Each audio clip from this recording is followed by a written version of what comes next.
Oke, shalom teman-teman Bapak Ibu terkasih. Berjumpa lagi kita di Just Hope episode yang ke 138. Kita akan membahas Injil Yohanes pasal 9 mengenai orang yang buta sejak lahir. Sebelum kita mulai, Just malam hari ini kita mau buka dengan doa.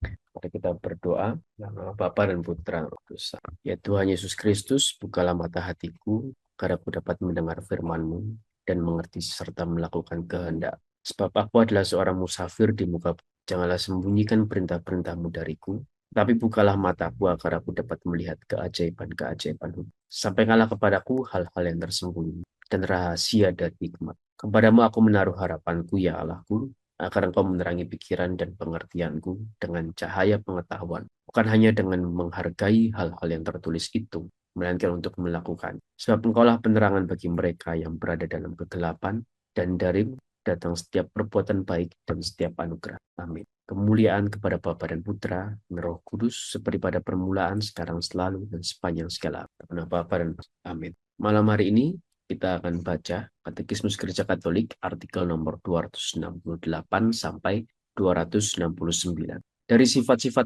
Allah hanya kemahakuasaan yang disebut dalam simbol. Mengakui kemahakuasaan itu mempunyai arti besar bagi kehidupan kita. Kita percaya bahwa kekuasaan itu menyangkut segala sesuatu. Karena Allah yang menciptakan segala sesuatu, juga memimpin segala sesuatu, dan sanggup melakukan segala sesuatu. Kita percaya juga bahwa kuasa itu penuh cinta, karena Allah adalah Bapa kita. Selanjutnya, bahwa ia penuh rahasia, karena hanya iman mampu menangkap. Meskipun ia menyatakan kekuatannya dalam kelemahan. Kitab suci mengakui berulang kali bahwa kekuasaan Allah menyangkut segala sesuatu. Ia dinamakan Yang Maha Kuat, Pelindung Israel, Tuhan semesta alam, jaya dan perkasa. Allah Maha Kuasa di langit dan di bumi, karena ia menciptakannya. Karena itu, untuk dia tidak ada yang mustahil. Dan ia berkuasa atas karyanya, seturut kehendaknya yang bebas. Ia adalah Tuhan alam semesta, yang peraturannya telah ditetapkan, yang berada sepenuhnya di bawah kuasa dan takluk kepadanya. Ia adalah Tuhan sejarah. Ia mengemudikan hati dan kejadian sesuai dengan kehendaknya. Engkau selalu mampu mengembangkan kekuasaanmu yang besar. Siapa dapat melawan kekuatan lengan? Hari ini kita akan bahas dari tiga. Sebenarnya Yohanes 9 ini tidak dibagi menjadi perikop-perikop ya. Jadi kalau kita baca dalam terjemahan baru, itu memang murni hanya satu judul perikop untuk satu pasal ini. Tapi malam hari ini akan dibagi menjadi tiga perikop. Ini berdasarkan Alkitab terjemahan bahasa Indonesia masa kini. Ada tiga perikop, yaitu pertama, Yesus membuat orang buta melihat lagi, orang Farisi menyelidiki peristiwa penyembuhan itu, dan buta secara rohani. Yesus membuat orang buta melihat lagi. Waktu Yesus sedang lewat, ia melihat seorang yang buta sejak lahirnya. Murid-muridnya bertanya kepadanya, Rabi, siapakah yang berbuat dosa? Orang ini sendiri atau orang tuanya, sehingga ia dilahirkan buta? Jawab Yesus, bukan dia dan bukan juga orang tuanya. Tetapi karena pekerjaan-pekerjaan Allah harus dinyatakan di dalam dia. Kita harus mengerjakan pekerjaan dia yang mengutus aku selama masih siang.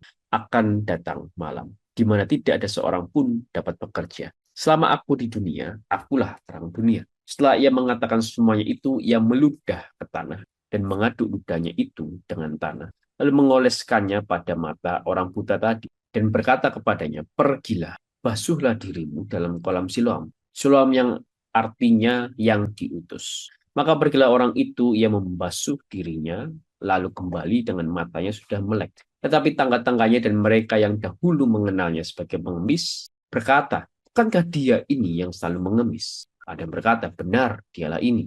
Ada pula yang berkata, bukan, tetapi ia serupa dengan dia. Orang itu sendiri berkata, benar, akulah itu. Kata mereka kepadanya, bagaimana matamu menjadi melek? Jawab, orang yang disebut Yesus itu mengaduk tanah, mengoleskannya pada mataku, dan berkata kepada, pergilah ke Siloam dan basuhlah dirimu. Lalu aku pergi, dan setelah aku membasuh diriku, aku dapat melihat. Lalu mereka berkata kepadanya, di manakah dia? Jawabnya, aku tidak tahu. Orang Farisi menyelidiki peristiwa penyembuhan itu. Lalu mereka membawa orang yang tadinya buta itu kepada orang-orang Farisi. Adapun hari itu, waktu Yesus mengaduk tanah dengan memelekkan mata orang itu adalah hari Sabat. Lalu orang-orang Farisi pun bertanya kepadanya, bagaimana matanya menjadi melek? Jawab, Ia mengoleskan adukan tanah pada mataku, lalu aku membasuh diriku, dan sekarang aku dapat melihat. Maka kata sebagian orang-orang Farisi, orang ini tidak datang dari Allah, sebab ia tidak memelihara hari Sabat. Sebagian pula berkata, bagaimanakah seorang berdosa dapat membuat mujizat demikian? Maka timbullah pertentangan di antara mereka. Lalu kata mereka pula kepada orang buta itu, dan engkau apakah katamu tentang dia, karena ia telah memelekkan matamu? Jawabnya, ia adalah seorang nabi. Tapi orang-orang Yahudi itu tidak percaya bahwa tadinya ia buta dan baru melihat lagi sampai mereka memanggil orang tuanya dan bertanya kepada mereka, inikah anakmu yang kamu katakan bahwa ia lahir buta? Kalau begitu bagaimanakah ia sekarang dapat melihat? Jawab orang tua itu. Yang kami tahu ialah bahwa dia ini anak kami dan bahwa ia lahir buta. Tapi bagaimana ia sekarang dapat melihat kami tidak tahu. Dan siapa yang memelekkan matanya kami tidak tahu juga.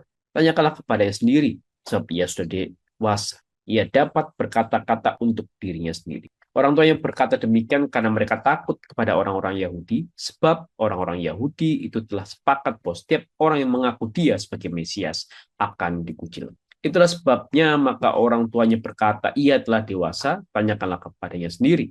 Lalu mereka memanggil sekali lagi orang yang tadinya buta itu dan berkata kepadanya, katakanlah kebenaran di hadapan Allah. Kami tahu bahwa orang itu orang berdosa. Jawabnya, apakah orang itu orang berdosa? Aku tidak tahu.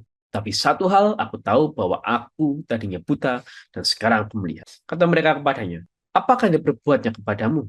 Bagaimana ia memelekkan matamu? Jawabnya, telah kukatakan kepadamu dan kamu tidak mendengarkannya. Mengapa kamu tidak mendengarkannya lagi? Barangkali kamu mau menjadi muridnya juga. Sambil mengejek mereka, berkata kepadanya, engkau murid orang itu, tetapi kami murid-murid Musa. Kami tahu bahwa Allah telah berfirman kepada Musa, tapi tentang dia itu kami tidak tahu dari mana ia datang. Jawab orang itu kepadanya, aneh juga bahwa kamu tidak tahu dari mana ia datang, sedangkan ia telah memelekkan mata. Kita tahu bahwa Allah tidak mendengarkan orang-orang berdosa, melainkan orang yang saleh dan yang melakukan kehendak. Dari dahulu sampai sekarang tidak pernah terdengar bahwa ada orang yang memelekkan mata orang yang lahir. Jikalau orang itu tidak datang dari Allah, ia tidak berbuat apa-apa. Jawab mereka, engkau ini lahir sama sekali dalam dosa dan engkau hendak mengajari kami.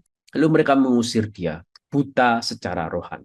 Yesus mendengar bahwa ia telah diusir keluar oleh mereka. Kemudian ia bertemu dengan dia dan berkata, percayakah engkau kepada anak manusia? Jawabnya, siapakah dia Tuhan? Supaya aku percaya kepadanya. Kata Yesus kepadanya, engkau bukan saja melihat, tapi dia yang sedang berkata dengan engkau. Dialah itu, katanya, aku percaya. Lalu ia sujud menyembah. Kata Yesus, aku datang ke dalam dunia untuk menghakimi. Supaya barang siapa yang tidak melihat, dapat melihat.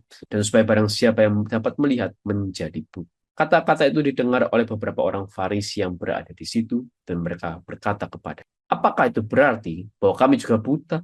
Jawab Yesus kepada mereka, sekiranya kamu buta, kamu tidak berdosa. Tapi karena kamu berkata, kami melihat, maka tetap dosamu. Demikianlah sabda Tuhan, terpujilah. Suatu penjelasan singkat ya untuk perikop malam hari ini, bahwa perikop ini menceritakan kisah penyembuhan seorang pria yang buta sejak lahir, yang tidak hanya menampilkan kuasa ilahi Yesus atas cacat fisik, tapi juga membongkar ironi kebutaan rohani. Atas perikop ini memperlihatkan kontras yang tajam antara pria buta yang matanya melek secara fisik dan perlahan mulai mengenal identitas Yesus sebagai Tuhan berhadapan dengan para pemimpin agama, dalam hal ini orang Farisi, yang secara fisik bisa melihat namun menolak untuk percaya.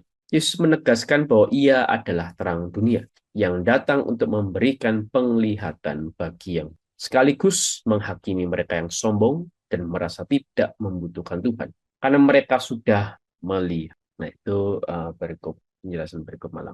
Materi pertama akan dibawakan oleh Jos.